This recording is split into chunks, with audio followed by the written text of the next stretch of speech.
আজকে ছিল রবিবার।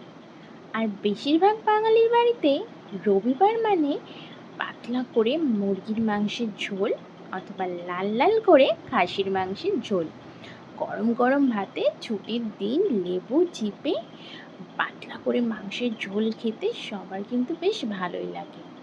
আমিও কিন্তু ব্যতিক্রম নই, আমারও রবিবার মাংস চাই চাই। তবে যাই হোক, এই রবিবার আমি ভাবলাম কিছু অন্যরকম বানাই।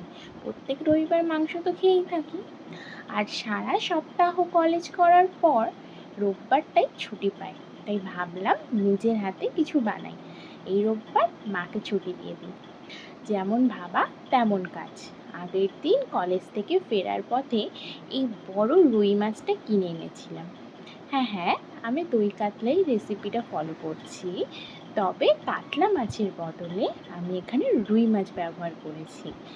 বিশ্বাস করো, স্বাদে কিন্তু খুব একটা বেশি হেরফের লাগেনি। মাঝি কাতলা মাছের টেস্ট খুব দারুণ, তবে কিন্তু এই বড় বড় রুই মাছ দিয়েও কিন্তু দই কাতলার রেসিপিটা বানানো যেতেই পারে। টেস্টে কিন্তু দারুণ। আর এখন একটু বিয়েবাড়ির সিজন চলছে, তাই বেশ টাটকা ফ্রেশ বড় বড় রুই মাছ পাওয়া যাচ্ছিল। আমি সেটাই এক পিস নিয়ে এসেছিলাম। কাতলা মাছের দামটা রুই মাছের থেকে তুলনামূলকভাবে অনেকটাই বেশি, তাই আমাদের মধ্যবিত্ত ঘরের একটা বড় কাতলা মাছ কিনতে গেলে 2-3 বার ভাবতে হয়। তোমরা চাইলে কাতলা মাছের বদলে এইরকম বড় পাকা রুই মাছ দিয়ে এই দই কাতলার রেসিপিটা ফলো করে দই রুই বানিয়ে নিতে পারো। কিন্তু বিশ্বাস করো, খেতে কিন্তু দারুণ হয়েছিল।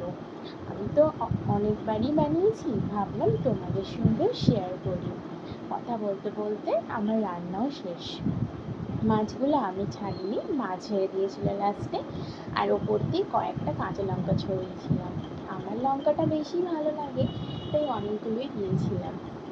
তোমাদের কেমন লেগেছে ভিডিওটা অবশ্যই জানিও।